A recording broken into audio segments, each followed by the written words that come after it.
Next up, I'd like you to welcome our guest speaker tonight. He is Scott Klusendorf, and he's the president of Life Training Institute, and he's the author of Case for Life, Equipping Christians to Engage the Culture.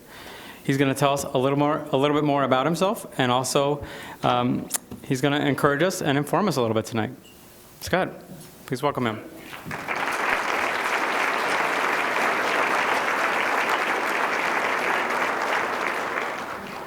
Liz, thank you for your decades of service to this ministry. Where is Liz? Wave at me.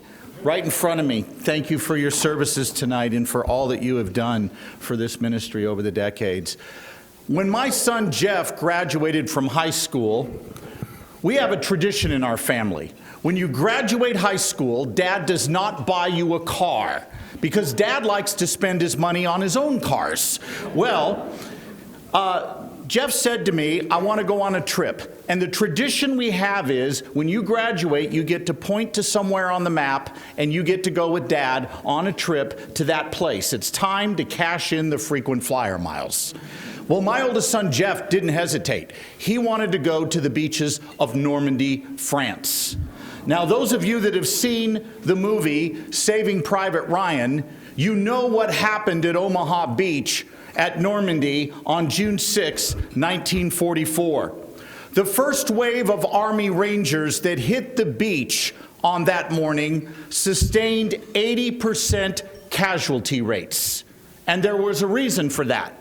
First of all, the tide charts had been all wrong. Our guys were told they were going to get dropped into water that was roughly shoulder deep. Wrong. It was 20 to 25 feet deep, sometimes deeper. The tide charts had been off by a great deal. Our guys are carrying 100-pound packs with weaponry, and many of them go straight to the bottom and drown before they even get a shot off. Those that don't drown survive, but only by ditching their weaponry. And now they have a problem. They have to run across a beach with no weapons while they're being fired at from in front and the sides with enfilading fire. And as we were standing there at the cemetery at Omaha Beach, and if you're an American and you get a chance to go there, you should. As we were standing there among all those white crosses, Jeff looked down at the beach and said, Dad, let's go down to the water. Let's wade out into the tide, and let's walk back to the beach the way our guys would have on June 6th. We're standing out there in the water, and it was a father-son moment. And I remember the French tour guide yelling at us in French, come on, you're holding everybody up. I'm like, hey, babe, we saved your butts in this war. We're staying right here to enjoy this father-son moment. Thank you very much. I am not gifted in diplomacy. But as we were standing there in that tidewater, men and women, I was struck about what it would feel like to not have what you need to engage when you are facing a well-entrenched foe. And I want to talk to you tonight about this theme, making a case for life and growing while doing it. And here's why this matters. The theme tonight is grow with us. One of the ways we grow as pro-life Christians is to equip ourselves to engage a world out there that increasingly rejects what we believe. And we can no longer assume that that can be done by the experts. And as we were standing there at Normandy, I thought to myself, what would it have been like on June 6th to not have what you need to engage, to where survival seemed almost impossible, and for many was impossible? What would that feel like? And for many of you, you live amongst a hostile culture in a city where you feel like you're under fire, and you're in way over your head with people who are hostile to the ideas that you hold dear. How can you engage that culture in a Christ-honoring way and yet a persuasive way where you have a chance of making them think differently? That's what I want to talk with you about tonight. And engaging at the idea level has everything to do with pregnancy center work. I'll tell you why. When Liz and the team engage clients, day in and day out, and I've been to the center. I've seen it. It's an amazing facility. Upstairs, a home for mothers, a medical clinic. The amount of space I saw there is probably the biggest I've ever seen in a pregnancy center. Amazing facilities. And it would be real easy to think, well, all that's going on here is we've got a boutique, and it's a great one, by the way, color coordinated to the max. We're talking somebody knew what they were doing when they put that thing together. The facility speaks of quality. But if you only think of it that way, you're missing something. Because here's what's going on day in and day out when that counseling room door closes and the staff is engaging that young woman and perhaps the guy that's in her life. There is an idea battle going on. And let me bring it right down to the basic level for you. If the client walks into that center believing that moral truth is up to her and her alone, and she leaves believing that her child has intrinsic value, that she has objective moral duties to that child, her child's going to live. We're going to see a turnaround. But in a culture like Madison, where truth is like ice cream, you like chocolate, I like vanilla, how dare we claim to be right on ethics? It's very, very difficult to reach clients at that level. So when you pray for the team here at CareNet, don't just pray that they love on clients. They do that already.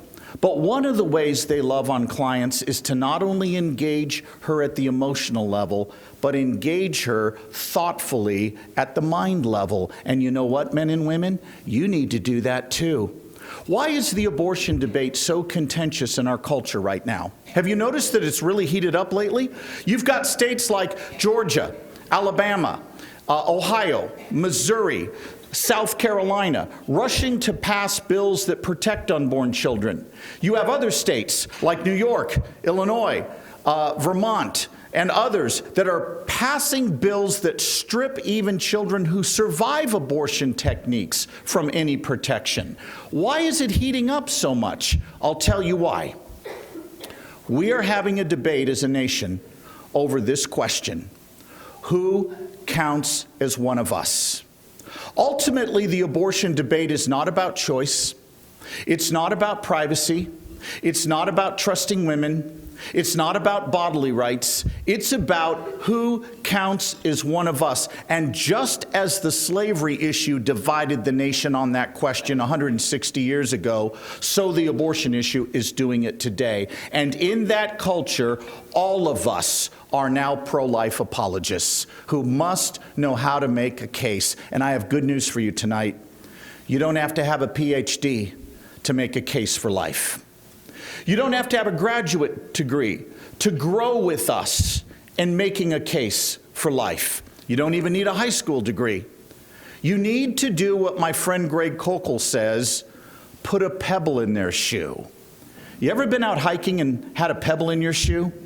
It wears on you and wears on you until you stop to deal with it.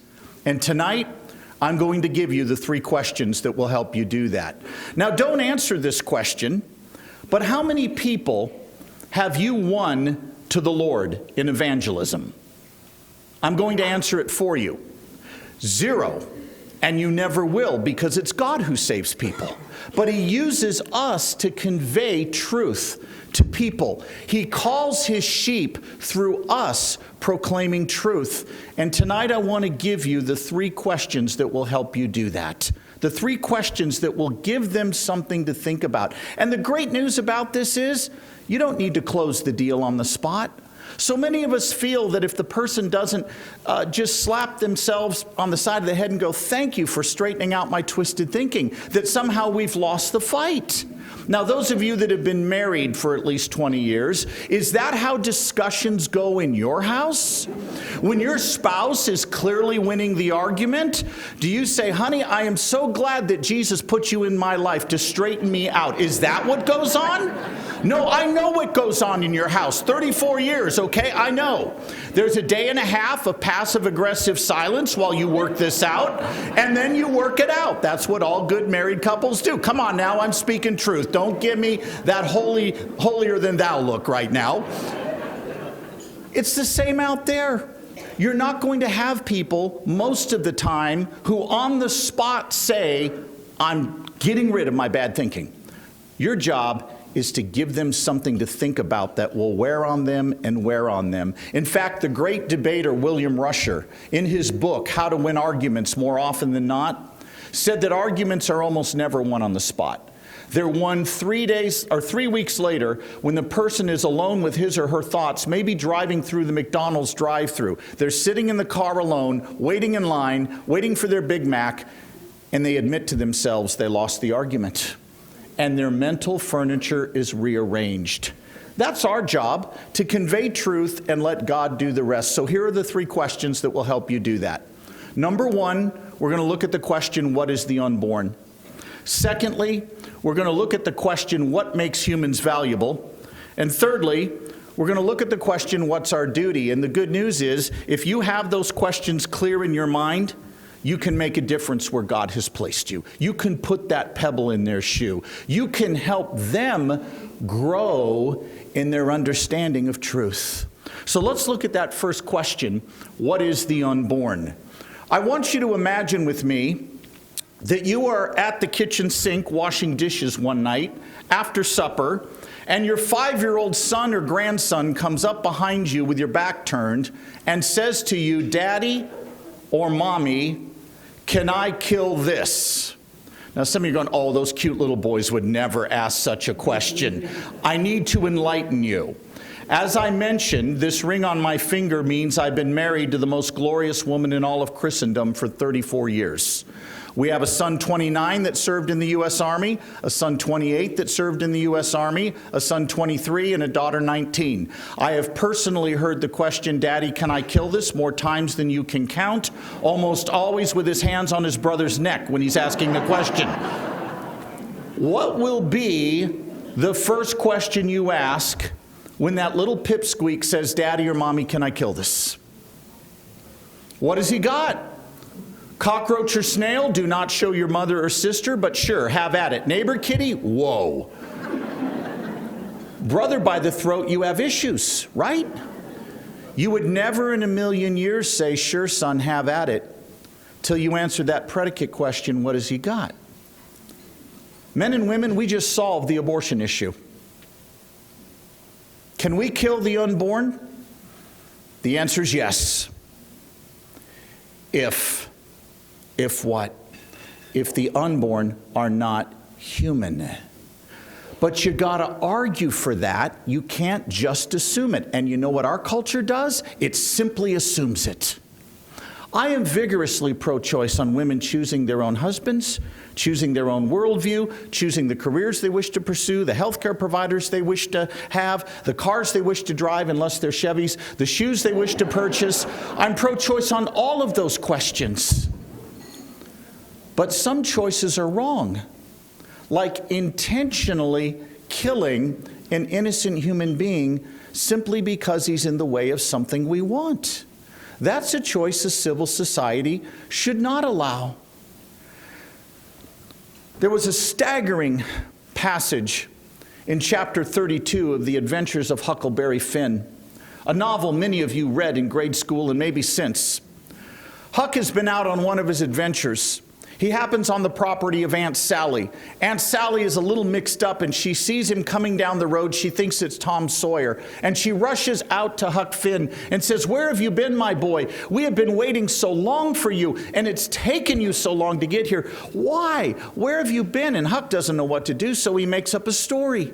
And here's what he says. Well, ma'am, we were out on a steamboat and the steamboat blew a cylinder head. That's why it took us so long. Aunt Sally says, my gosh, was anybody hurt? No, ma'am. It killed a Negro, but nobody got hurt. Well, that's good, said Aunt Sally, because sometimes people do get hurt. Whoa. What was just assumed about the black man? That he wasn't one of us. It wasn't argued for, it was simply assumed. And people do this on abortion all the time. 6 years ago, on the anniversary of Roe v. Wade, the President of the United States said the following: "Today is a day that all Americans should celebrate," the President said that day. Why is that, Mr. President? Here were his exact words, quote, "Because this is a nation where everyone gets to pursue their own dreams," end quote. The President of the United States celebrating an abortion Supreme Court decision that legalized abortion through all 9 months said we all ought to applaud it because this is a nation where everyone gets to pursue their own dreams. Mr. President, does, quote, "everyone," unquote, include the unborn? Now, lest you think I'm being partisan, on the other side of the aisle, Republican Senator Orrin Hatch, defending killing embryos for medical research, said the following: "It would be a shame," he said, "to let people die who we could otherwise cure because we're anchored to some abstract moral principle." Senator Hatch, would you argue that way if we were talking about killing 2-year-olds for medical research? He only argued that way with the embryo. Why? Because he assumed the embryo was not human. He didn't argue for it. He just assumed it. He did not want to answer the question, what is it? And you and I cannot let the culture get away leaving that question simply assumed. What is the unborn? I'm going to answer it, and we're not going to go to the Bible to answer it. It's the wrong place to go. The question, what is the unborn, is an empirical question. We're going to go to the science of embryology, and I'm going to summarize what I know to be true from reading embryology textbooks. I'm going to put in a sentence the summary of the scientific case for life. Here it is. From the earliest stages of development, you were a distinct, living, and whole human being. From the one-cell stage, that was you. Everybody hold your hand up like this for a moment. I want you to pinch yourself real good. Give yourself a good pinch. Ladies, if your husband is not participating, grab skin cells off his neck. Ready? Go ahead. Give yourself a good pinch. Congratulations. You just sent a couple of hundred somatic cells hurling to their deaths on the lap in front of you. The news gets worse. Each of these cells individually contains your DNA encoding. Did you just commit mass homicide? For those of you worried, you did not. Yes, these cells contain your DNA encoding, but they are merely part of a larger human being, you. They are not distinct whole human beings the way you were when you were an embryo, the way I was when I was an embryo. Why is this difficult for people to get? I'll tell you one reason why. They look at a picture of an early embryo, and I don't know if you've ever seen one, but you can't see it with a naked eye. You're going to have it magnified. It doesn't look like a cute baby. And they look at that and say, I don't see a baby there. I see what looks like just a ball of cells. And they're right about that. It doesn't look like a baby. But sometimes our intuitions are mistaken. And yes, that's not a baby, but it doesn't follow it's not human. To borrow an example from philosopher Richard Stith that might help with this, for those of you in the room under the age of 40, you need to know there was a time when we did not take pictures with our phones. We had devices called cameras. They were square. The round shutter would open up, light would come in, and record the image on this stuff called film. Film was expensive. We certainly did not take pictures of our food back then. By the way, if you're a guy and you take pictures of your food and I have you as a friend on social media, I defriend you. Unless it's a steak. But in the 1960s, but the way it would work, just so you know, those of you that are under the age of 40, the way it would work is you would shoot 36 exposures, and only after you shot 36 exposures of 35 millimeter film, you would carefully put it in this round canister, you would put the lid on it, you would drive to the far corner of the neighborhood supermarket where there was a little yellow shack called Photomat. You would drop your pictures off, wait a month and a half for them to come back, half of them overexposed. Do I preach truth? Those of you that remember those dark days, yes. Well, in the early 60s, the Polaroid style cameras developed. And these early cameras were not pretty to look at, but they had an advantage. You shot your picture, you didn't have to wait a month and a half to get it. It would spit out a piece of paper, you'd pull it out, and some of you are already doing the muscle memory on me. You'd shake it, and your picture would emerge right in front of you. I want you to pretend it's 1970.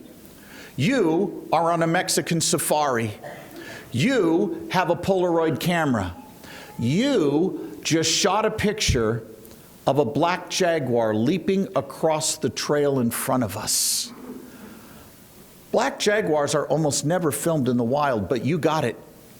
And while you're breathlessly waiting for that picture to emerge, and you're literally trembling because you know National Geographic will pay you huge bucks for this pic, while you're waiting, I come up behind you. I rip the camera out of your hands, I yank the paper out of it, and I tear up your picture. Are you angry at me? Oh yeah, you're on fire. What if I said, what's the big deal? I looked at that piece of paper, I didn't see a jaguar. All I saw was a white square piece of paper with a brown smudge on it. Would you be satisfied with that explanation? No. You would look at me even more angry and you would say, are you crazy, man? The jaguar in the picture was already there. We just couldn't see him because he was still developing. From the one cell stage, men and women, you were already there. We just couldn't see you because you were still developing. Deep down, our culture knows this. They want to deny it, though. Abortionist Warren Hearn, who wrote the book Abortion Practice, the medical teaching text that teaches dismemberment abortions to doctors, said to a Planned Parenthood conference that it is no longer possible to deny what's going on with abortion. And he summarized it this way. He said, it's an act of destruction that is before one's eyes. The sensations of dismemberment flow through the forceps like an electric current. And yet, we live today in a culture among people who simply assume the unborn aren't human. They don't ever argue for it. We cannot let them get away with that. Second question we need to answer. What makes humans valuable? In just a moment, I'm going to have you look around the room and stare at some people. Now, don't do it yet. Guys, if you're single and you spotted a young woman that may also be single and you've been thinking, I really would like to make a connection tonight, this will be your God-sanctified moment to make eye contact. Ladies, we're egalitarian here. If you would like to look as well, you have that same option. If you're married, your options, you know what they are. Ready? 1, 2, 3, go ahead, stare at some people. Stare at some people. Look around the room. If you're a guy and you're looking at me, you're looking at the wrong place.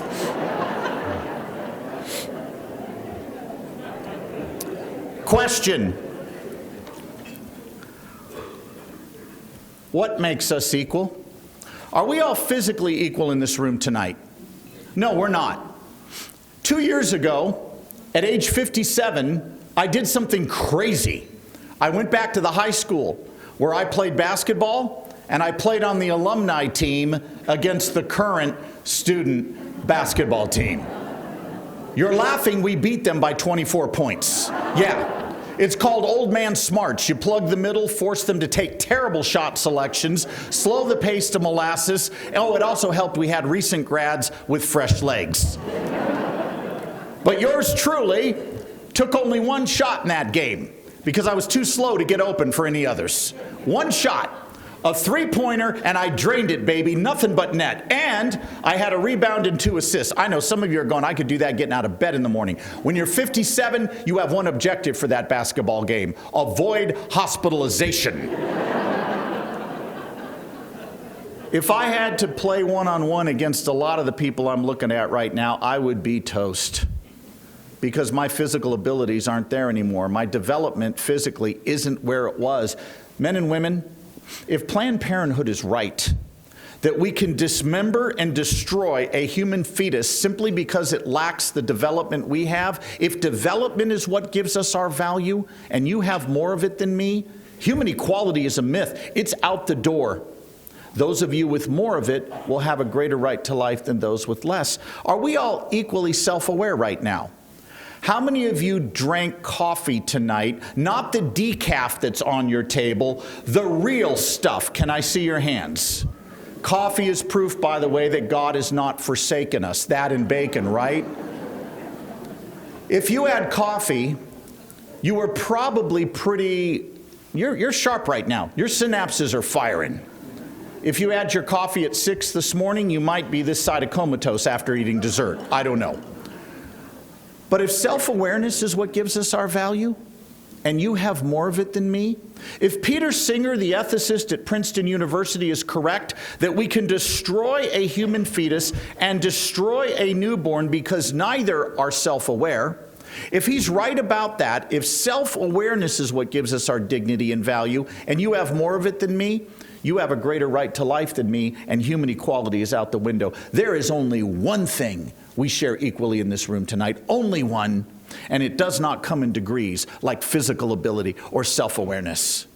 The one thing we share equally, as you were staring around the room at people, we all have the same human nature.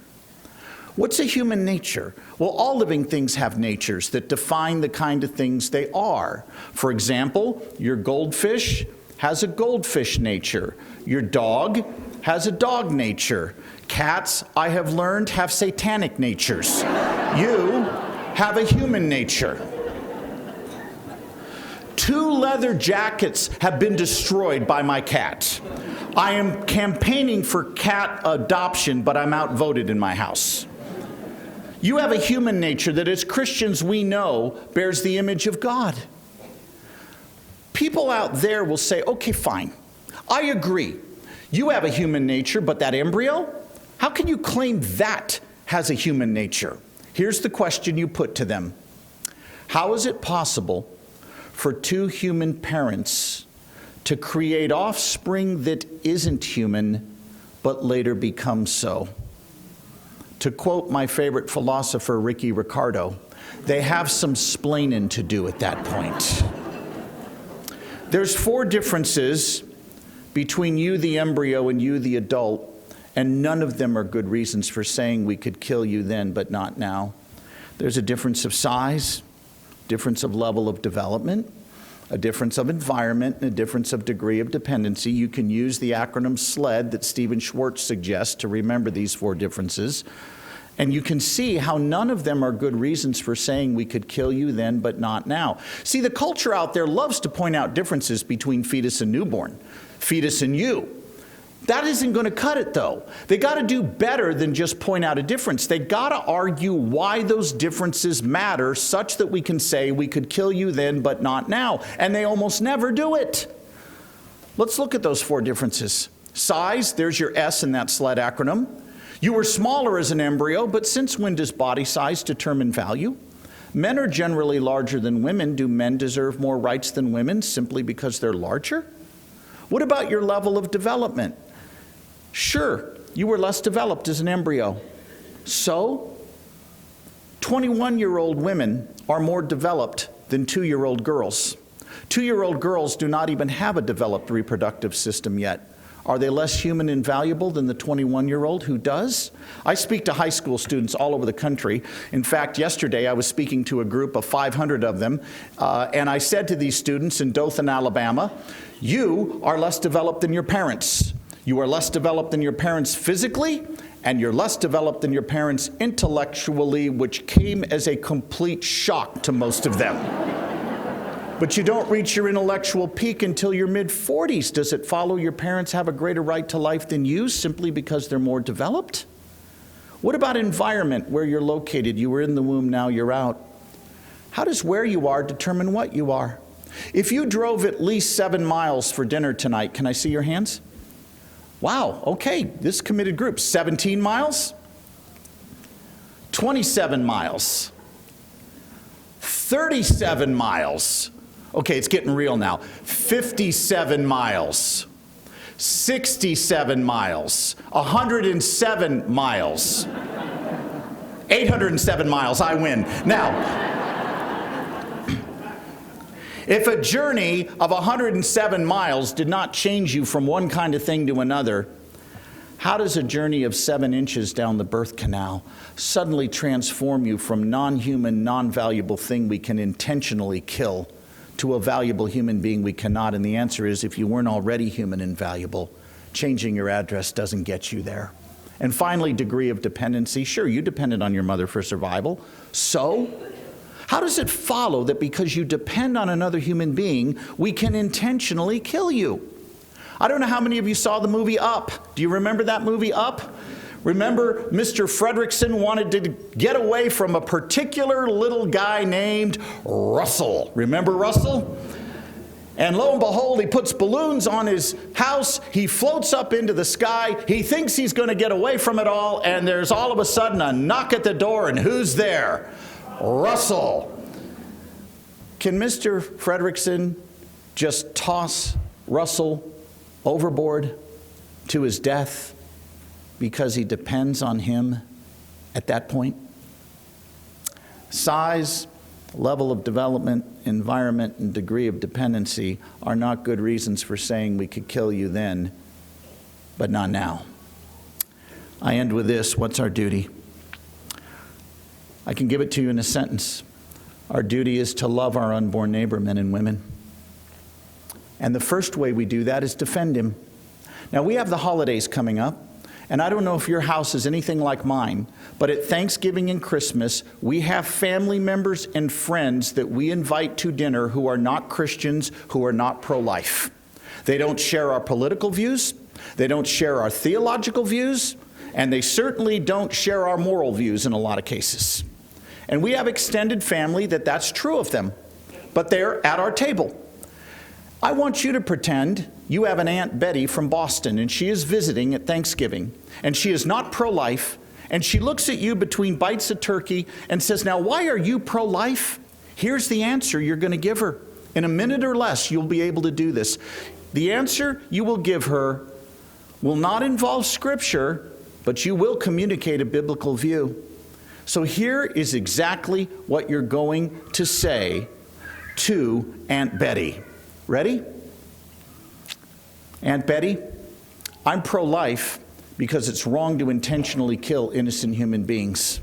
And the science of embryology says from the earliest stages of development, you were a distinct, living, and whole human being. You weren't part of another human being like these skin cells on the back of my hand. You were already a whole living member of the human family, even though you had yet to grow and develop. And you know what else, Aunt Betty? There's no essential difference between you, the embryo, and you, the adult, that would justify killing you back then. Differences of size, level of development, environment, and degree of dependency are not good reasons for saying we could kill you then, but not now. Now, I got that done in about 47 seconds. I didn't quote Scripture, but did I communicate a biblical worldview? Did I put a pebble in Aunt Betty's shoe? Yeah, that's what I did. And that's what your job is, to give them something to think about. That's the first way you love your unborn neighbor. There's a second way, though, you love your unborn neighbor. You sacrifice for him and his mother. And that sacrifice is costly. 6 years ago in London, England, my son Michael, who was 15 at the time, was with me. And we were there in London. We had the day off. Excuse me, it was 8 years ago. We had the day off. And we went to the Imperial War Museum. I'm a World War II history buff. I love studying that period. And the Imperial War Museum, if you're a history buff, put it on your bucket list. They have a Spitfire hanging from the ceiling, the plane that saved the West in 1940. And I could not wait to get Michael in there. And while we were queuing up, waiting for the doors to open, the staff brought out a display that was going to be on display for the entire week. And it was pictures of the evacuees. And if you read the Chronicles of Narnia, you know why the children were out in the countryside, because they were evacuated out of London. Hitler intentionally wanted to kill civilians, including children in central London. And Churchill said, we're getting the kids out of here. And so you've seen these pictures in your history books. The black and white photos of the children standing on the platforms at Charing Cross and Waterloo Station and Liverpool Station and King's Cross and other London stations. And they're wearing their overcoats. They've got little numbers around their necks. And many of them, some as young as 2, will never see their parents again. And I was explaining this to Michael when I got a tap on the shoulder, and I looked, and here's this woman behind me, an elderly woman. And she points up at one of the pictures. And she says, I was one of those kids. I grab Michael by the lapels and I yank him over and I say, we're going to listen to what she's about to tell us. What happened to you? She said, when I was 4, in the summer, late summer, early fall of 1940, my parents put me on the platform at Waterloo Station and I never saw them again. As if I didn't know the answer, I said, what happened to you? She said, 11 nights after I was put on the platform at Waterloo, both my parents were killed in a bombing raid that would have killed me had I not been evacuated. I said, what happened to you? She got a big smile on her face, surprisingly. And she said, oh, I had a good life. The family that took me in, listen to her words, just stepped up and adopted me. At this point, I got a lump in my throat and I'm ready to bawl. And Michael's ready to bawl because I got him by the neck. But listen to her words. They just stepped up. If you saw the movie Dunkirk, you know what England was facing at that time. Hitler had all of Europe. His ally Russia was with him at the time. Hitler had everything. The U.S. was nowhere to be found at that point. Britain had barely gotten its expeditionary force off the beaches of Dunkirk. They stood alone. That British family could have looked at that girl and said, we don't even know if our nation's going to survive. Our food is rationed. Our petrol is rationed. We can't take this little girl in. No, that's not what they did. They only saw one thing when they looked at that girl. Only one. The one thing that mattered was that that little girl needed to be loved, and they had a duty to step up. That's all they saw. And if we're going to keep the main thing in the pro-life movement, we are all going to have to step up and do our duty, loving our unborn neighbor. And we have a chance tonight to do that right here in Madison through the ministry of CareNet, through the ministry of the First Care Clinic, to reach men and women who are making decisions that are so destructive it impacts them for the rest of their lives. And we have a chance to love them and chart a new path for them and their children